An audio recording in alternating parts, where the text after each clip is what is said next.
За подобра координација, Дирекцијата за заштита и спасување и Центарот за управување со кризи ќе се спојуваат во една институција. Во планина на лето ќе може да се движите само со дозвола.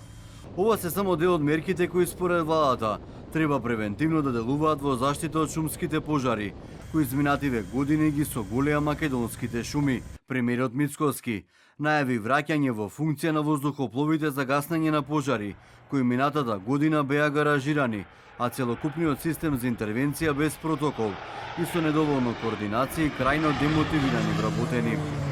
И нормално, за време на сезона, мора точно да знаеме кој се движи во шумите. Да нема стихија, односно да имаме ограничено движење во шумите. Секој кој што ќе сака да планинари, да спортува или да се движи, ќе мора да се извади соодветна белешка. И подготвени сме да оваа година интервенираме поинаку, поорганизирано.